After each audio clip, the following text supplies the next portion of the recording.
Happy new year subscribers. क्योंकि हम जल्दी निकल गए थे सुबह, तो बैंगलोर से कुछ ही दूरी पे बिडदी आता है, जहाँ पर तट्टे इडली बहुत फेमस है।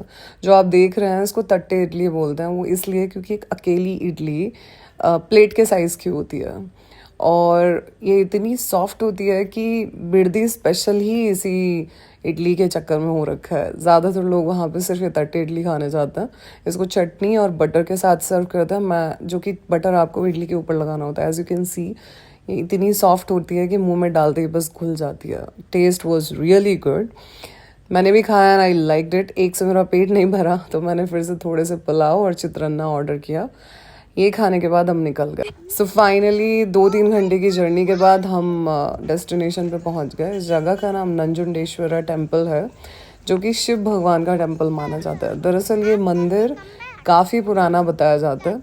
गूगल के हिसाब से भी अगर देखेंगे तो उसमें बताया जाता है कि मंदिर कुछ 1000 साल पुराना है। एंड ट्रस्ट मी, जब आप इस मंदिर को देखेंगे ना तो देखते ही एक बहुत सुकून महसूस होता है। एक ऐसा लगता है कि हम बहुत ही पुराने ज़माने में आ गए हों। वहाँ की जो कार्विंग है, पत्थर जो इस्तेमाल हुए हैं, पत्थरों को काट के ही, चट्टानों को काट के ही मंदिर बनाया जाता था पहले के टाइम में। कहाँ ये इतना मॉडर्न सीमेंट वेमेंट नहीं हुआ करता था। सो ये रहा टेम्पल। उसके बाद हम अंदर गए।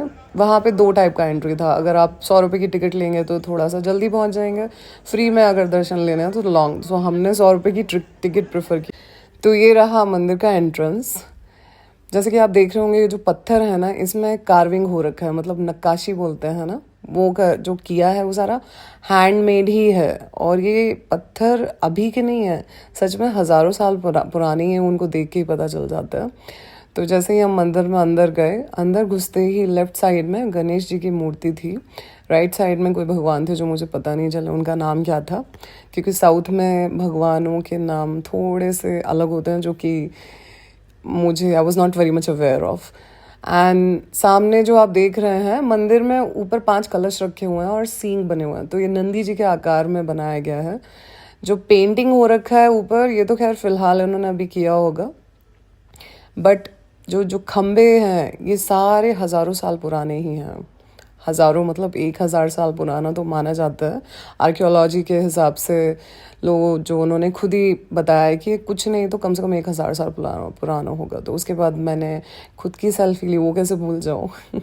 फिर जब मैं अंदर जा रही थी तो मुझे ये कुछ दिखा। ऐसा लगा कोई मूर्ति है जो कि अंदर धंस गई थी, आई डोंट नो, या किसी ने अधूरी बना के छोड़ दी। एंड भीड़ देखिए आप इतनी थी कि सच में भगवान याद आ रहे थे। बस ये लग रहा था भीड़ थोड़ा सा आगे बढ़े तो हम भी भगवान के दर्शन कर लो। उसके बाद ऊपर भी इन लोगों ने मछलियों का आकार में सिर्फ 2-3 पत्थरों में ही बना रखा था। सो काफ़ी देर इंतज़ार करने के बाद हम अंदर पहुँचे। ये जो आप कलश देख रहे हैं, जो स्तंभ बना हुआ है, इसको देख के आपको पता चल रहा होगा कि काफ़ी सालों पुराना है। 1000 साल का तो हो गई, शायद पीतल का था, पता नहीं चला। तो काफ़ी इंतज़ार के बाद फाइनली अंदर जाने को मिला। दरअसल हुआ ये कि एक तो सोमवार था, ऊपर से साल का पहला दिन था, और ये जो मंदिर है ये शिव भगवान का मंदिर है, इसलिए काफ़ी ज़्यादा भीड़ हो रखी थी। अंदर तक कैमरा तो अलाउड था नहीं, फिर भी मैं जितना कैप्चर कर सकी मैंने किया। यहाँ मंदिर में लोग भगवान का ऊपर जो होता है, चौखट होती है, वो उसके पैर छू रहे थे। तो मुझे लगा शायद इसलिए छू रहे होंगे क्योंकि अगर बेचारे झुके तो भीड़ कुचल देगी।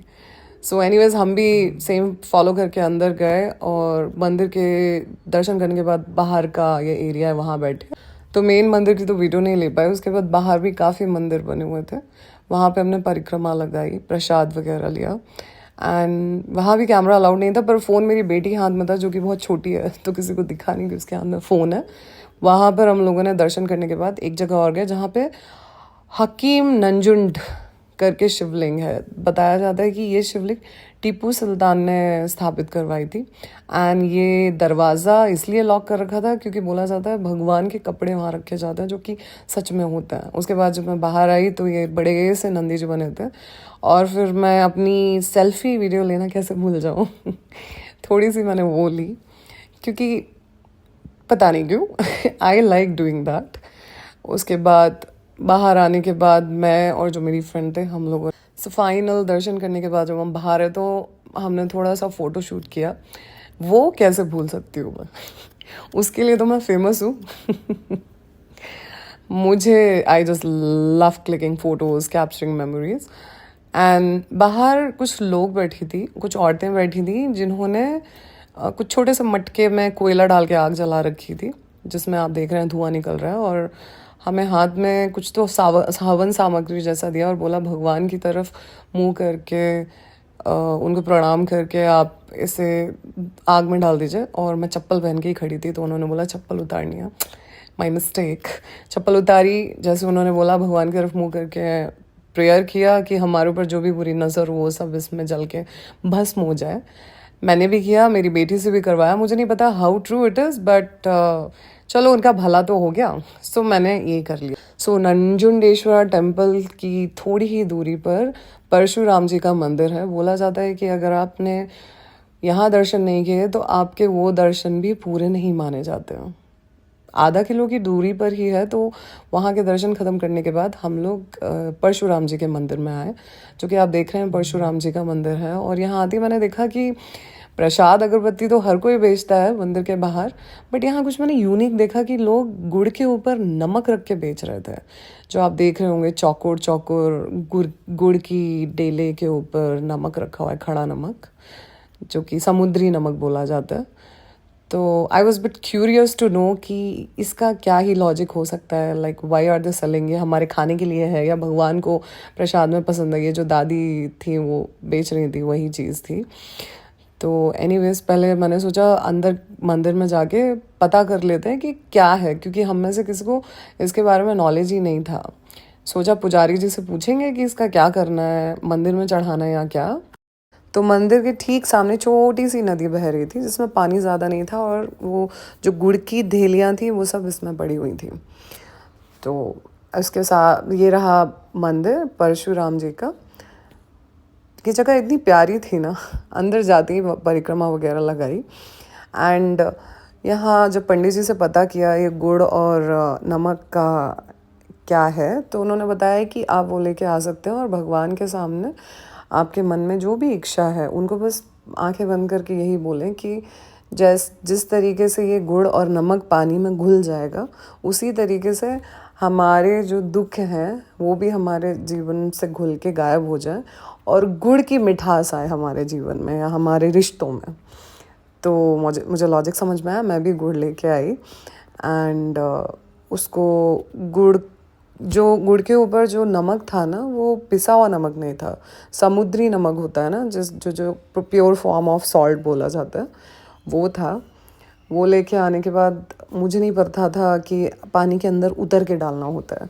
तो मैंने एक गलती कर दी, मैंने उसको डायरेक्टली ऐसे ही फेंक दिया फेंकने के बाद मुझे किसी ने बताया कि ये जो है आपको पानी के अंदर उतर के पीछे की तरफ फेंकना होता है। तो यहाँ पे I just missed it but so मंदिर से बाहर आने के बाद मुझे चप्पलें पहननी थी और बैठने की जगह नहीं थी, तो मैं ज़मीन पे ही बैठ गई। साड़ी वाड़ी सब गंदी हो गई, बट इट्स ओके, ज़मीन से जुड़े लोग हैं, ज़मीन में बैठने की काहे की शर्म।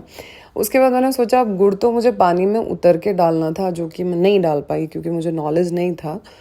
तो क्यों ना अब अलग से चली जाऊँ और भगवान से माफ़ी मांग लूँ, वहाँ प्रोक्षणा भी कर लूँगी सोचा। तो मैं उतरी और मेरे पीछे पीछे मेरी बेटी भी आ गई। उसको लगा कि ये स्विमिंग पूल है। दरअसल मेरी बेटी को स्विमिंग करना, पानी में खेलना बहुत ज़्यादा पसंद है वहाँ पे आई, पानी बहुत ठंडा था पर एकदम सुकून मिल गया जितने पैरों में दर्द हो रहे थे वो थकान एकदम निकल गई। ये मैंने प्रोक्षणा की, मेरे ऊपर भी और मेरी बेटी के ऊपर भी की। और ऐसे ही उनसे हाथ जोड़ के प्रार्थना कर ली कि आप मेरे और बाकी जितने भी लोग हैं मुझसे जुड़े उन सब के दुख दूर करें, उन सब की ज़िंदगी में मिठास घुल जाए। उसके बाद जब मैं ये चप्पल फिर से पहन रही थी, मुझे पता भी नहीं था मेरा वीडियो बन रहा है मजाक के लिए बनाया गया।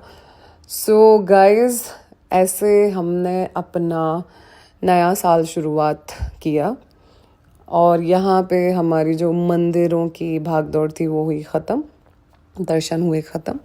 उसके बाद नेक्स्ट हम गए थे फैंटेसी पार्क में, जो कि वाटर पार्क माना जाता है। वो मैं आपको किसी और वीडियो में बताऊंगी।